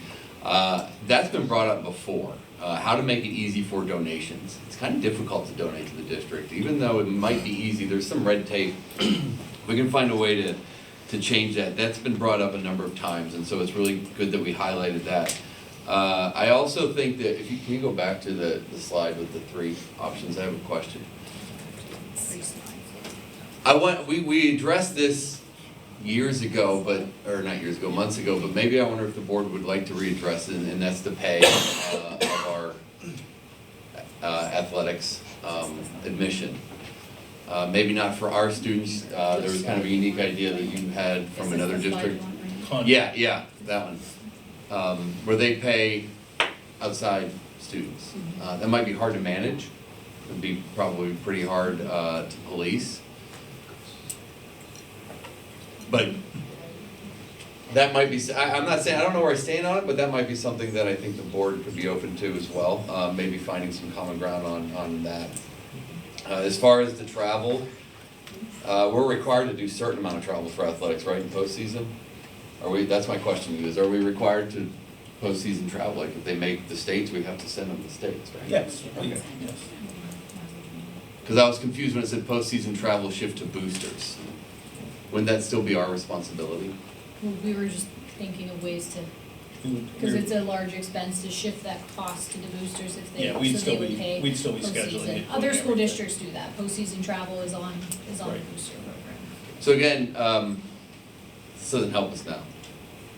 Finding it easier to donate to the schools boosters are easier to donate than the school, but I think actually in the 3 budget analysis that we'd asked for 8 days ago, 10 days ago, there might be something there that we can agree on, and I think it might be admission. I might be wrong, but I'm not in favor of the cuts, because I do think we have 4 through attrition.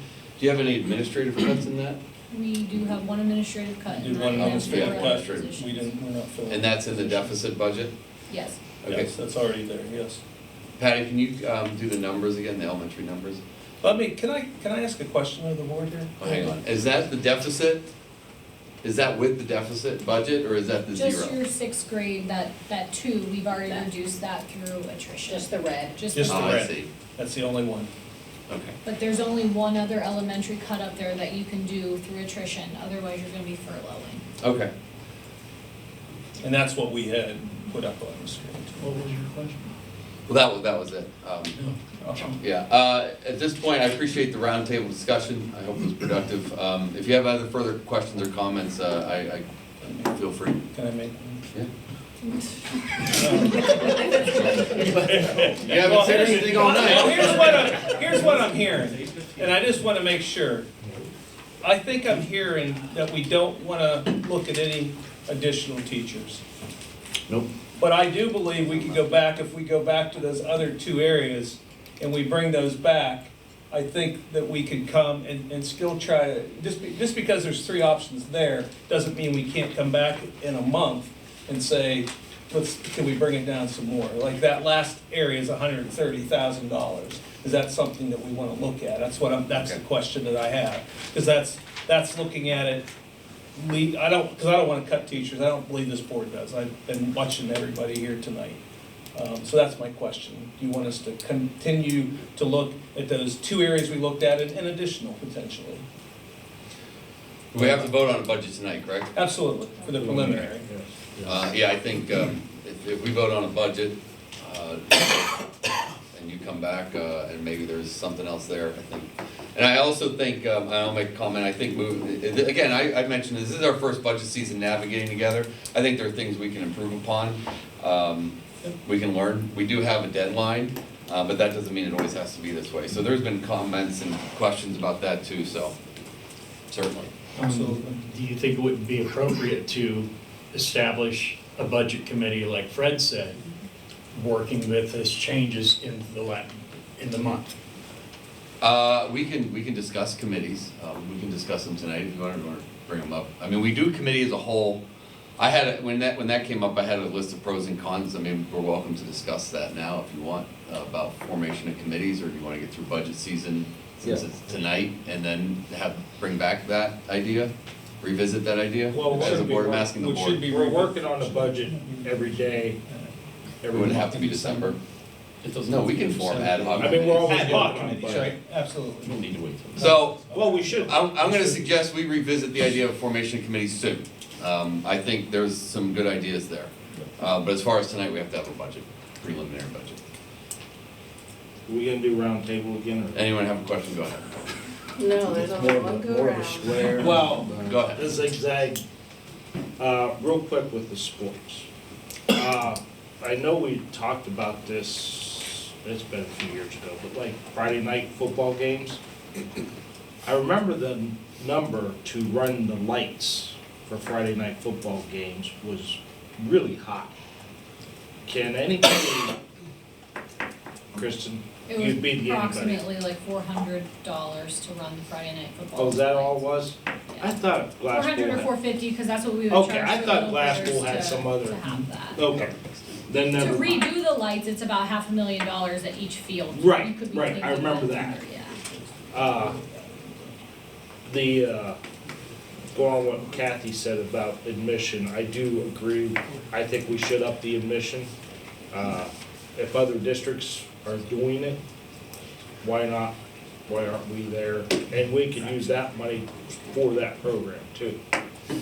I mean, I don't know how it works now, if it goes back in the general fund, or if the football game. It goes just into the general athletic Run the revenue. lights. Whenever I show you like the cost to run those programs, I Okay. take off the net revenue that Okay. they've earned to get the cost per sport. Okay, so if the football, we'll just use football, if the football, games bring in, let's say $20,000, does that go to the football program, or that just goes? No, it just goes into a general line item. We receive about $60,000 from gate admissions Okay. overall. Yeah, I'm on board, I'm on board with Kathy and sorry. No, you're right. And Fred, Tim. Tim and Kathy. They I'm look on- alike. I'm like, Yeah, Tim and, he's looking at me, called me Fred, I'm like, hard to tell them apart. no, Tim, I totally agree with it. It's money outside that we can, who pays for it? The kids aren't gonna pay for it, the parents are. Right. So I'm willing to shovel, seriously, I would shovel $10 for the students, because that would go back into the system. It's not towards taxing the community, but if your kids play sports, like my daughter does, I'm all in for paying for her to get into a sport, whatever the amount is. I mean, for me, it's unlimited. Because I want her to have a good time. Usually I give her a 20 for, not a ticket, but for food and everything else. You're gonna spend 20 anyway, so. Yeah. So I am totally agree on, if we're gonna get some money in, and that would be a great way to do it. What a difference a year makes. Yeah. Last year at this time, I was the only one on this board that said we should raise those admission ticket prices, and you all laughed. And here you are, a year later. I thought we was talking about now, not a year ago. So, No, back the budget. to the budget at hand. What I'm hearing is, we have 3 budgets to vote on tonight. Regardless of which one is voted on, I'm gonna ask the admin to see what that would add to, replace if we pass the 0, what it could replace, how much less of a deficit we would have in option 2 or in 1. So I'm hearing that seems to be an Can I get a opinion. clarification on what's the number we're raising admission to for adults and students? Well, what did 'Cause you that's say? what- Oh, that would know, yeah. you would It's have to know. $4 currently, if we go to $6, that's an additional, so we want $6 and then $2 for students. Yep, I can, so regardless of whatever budget's That's- passed, I will add that revenue What's in the for average? the final budget. The adult would be the exact same as Connie and Crawford Central. Okay. And then we would be, kind of at $2, kind of in the middle between Crawford and Connie. Because Connie does it a little different. They let their kids in free, they charge other kids, so they do it a little bit different. Like you said, that could be complicated at the Right. ticket booth. As long as veterans and Could we see if they have an retirees or something ID, like or cheaper. we can give out passes for students, I don't know. Well, I feel like the people that work the ticket booth know most of the students that go to school. You could purchase a Probably. season pass up front, there's money in the bank, Yeah. up front of We season. could do Season season passes. passes. We've We looked at absolutely those, do we've that. done those in the past. And then it's money in the bank that you have already, regardless how many they enter. They mentioned it. So, I'm satisfied with the discussion, that we have to revisit this when we vote on it. I'm gonna ask for a more concise discussion if we have it, whatever is motioned and whatever is second. But at this point, I'm comfortable if you wanna move on with the committee as a whole.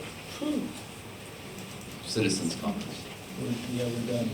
Okay, No, I don't even want Turn it over to the committee of the whole is done. okay.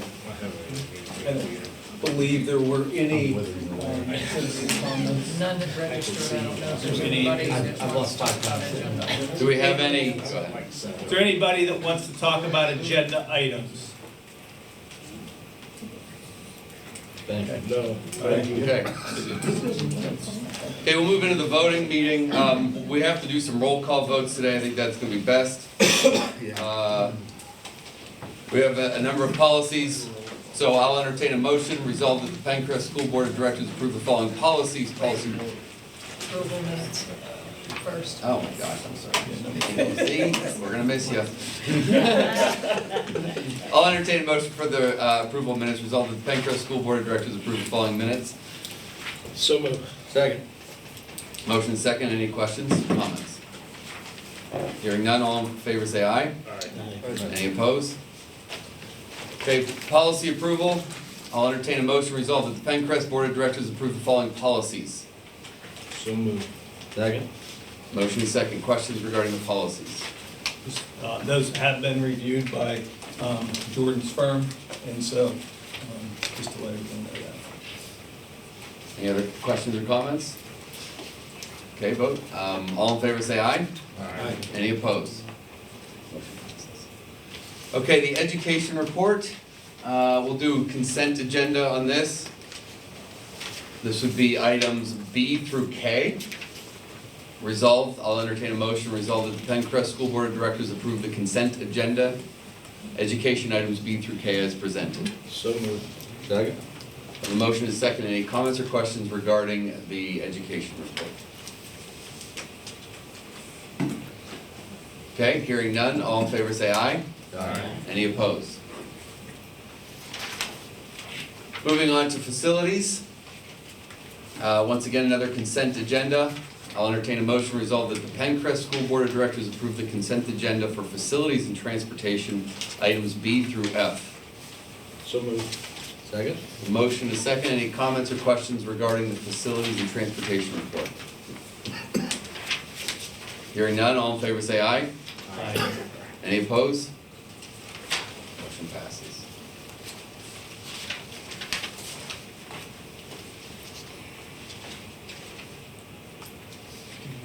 Yeah, yep. For aye. B through Aye. Yeah, because we have that tape. Oh, I gotcha, okay. This will be consent, but partially for the financial report. I'll entertain a motion resolved that the PENNCREST School Board of Directors approve the consent agenda, financial items B through I. So moved. Second.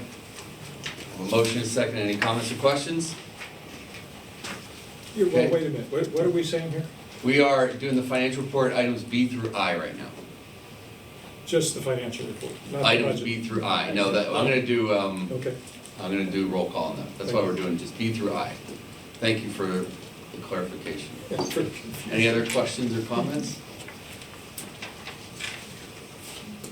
Okay, hearing none, all in favor say aye. Aye. Opposed? B through I passes. Okay, we have the FCC pre-K counts lease agreement. No, You that's did- part of the We did that. consent. That was I'm You're on on it, J. I'm on the table motion. Entertain somebody like to bring back to the table, Whoever tables. Career Technical Center budget. It's on the table. You're good. We're We're good. good, we can vote on It's it? on the agenda. Okay, Okay. thank you. Thanks. I'll entertain a motion for the Career and Tech budget. So moved. Second? Motion is second, any comments or questions regarding the Career and Tech budget? Okay, hearing none, all in favor say aye. Aye. Any opposed? Motion passes. Okay, the general fund balance, we had asked them to present three.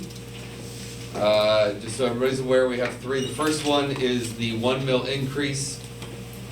Option 2 is the deficit, and then option 3 is the zero.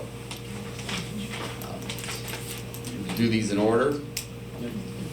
No, I wouldn't do that. So what I would do is save a lot of time, is to do a roll call vote and have each person say what option they're voting for. What if you end up with a plurality and not a majority? You can vote again.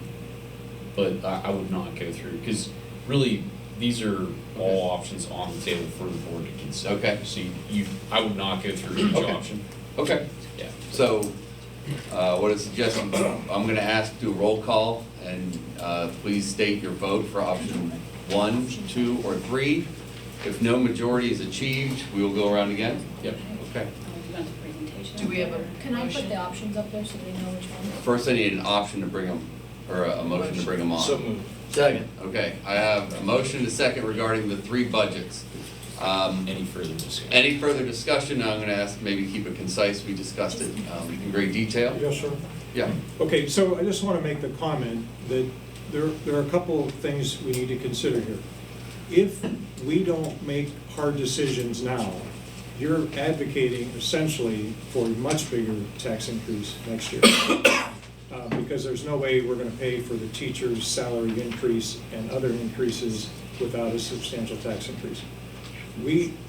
Apparently the board agreed at some point on these ratios, student to teacher. We have the option to follow that and reduce the budget. So I'm confused why we would not follow it and reduce the budget.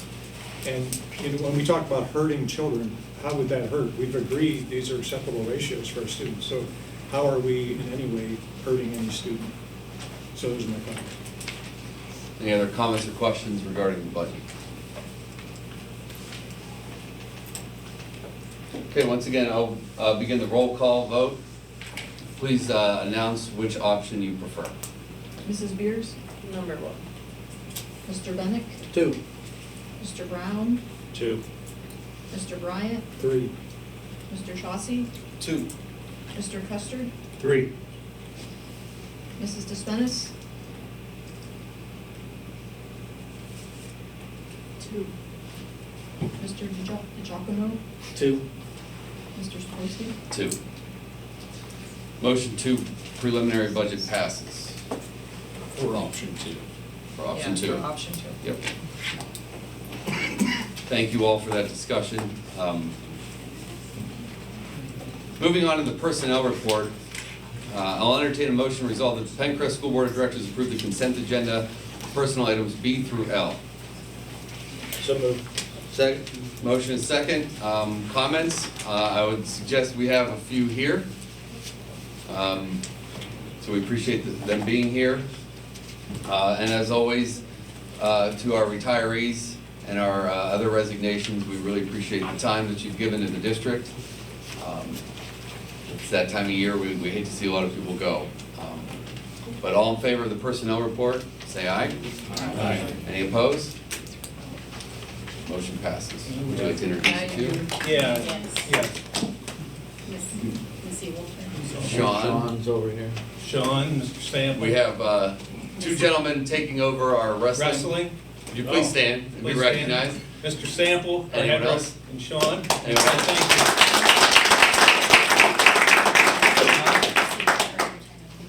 I think our retiree, Missy. Cambridge Springs Elementary Building Aide, Missy Woodford is here. Oh, come on, stand up, Missy.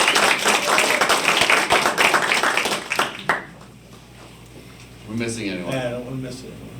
Even to those that are not in attendance, our gratitude. Okay, we went over. Letter M, in personnel. Oh, I see. Yeah, M and Yep, N okay. have to be voted on. We'll do a roll call again. That was, we did personnel through, consent through L. So now we are on the resolve that the PENNCREST School Board of Directors approve the presented collective bargaining agreement between the PENNCREST School District and the PENNCREST Area Education Association effective 2027 through 2032. This is personnel item letter M. So moved. Second. A motion and a second. Any comments or questions?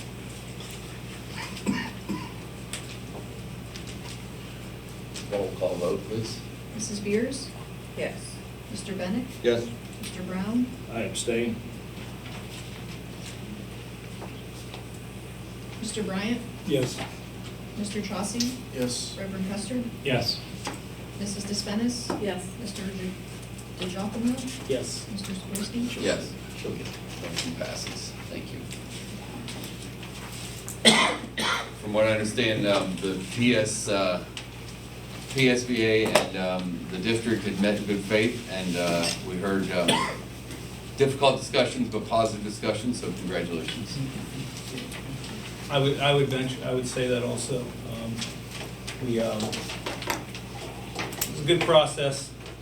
Didn't always agree, but I think we arrived at a fair contract. So I thank the negotiating committee for the teachers. I thank our team, and so I appreciate it. Thanks everyone. Job well done. Okay, we have a MOU. This is still in the personnel report. We're at letter N. Resolved that the PENNCREST School Board of Directors approve the solicitor and superintendent development, approve the PSPA MOU. So moved. Second. Motion is second. Any comments or questions? Okay, hearing none, all in favor say aye. Any opposed? Motion passes. Okay, new business, there's 3 items listed. Resolved that the PENNCREST School, I'll entertain a motion, resolved that the PENNCREST School Board of Directors approve the following PIAA District 10 House Bill 41 resolution. So moved. Second. Motion is second. Any comments or questions regarding House Bill 41? All in favor say aye. Aye. Any opposed?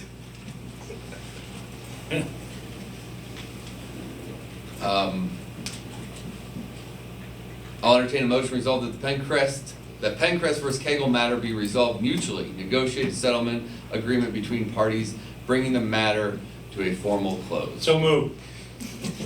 Second. There's a motion and a second. Comments or questions? Amen. All in favor say aye. Aye. Any opposed?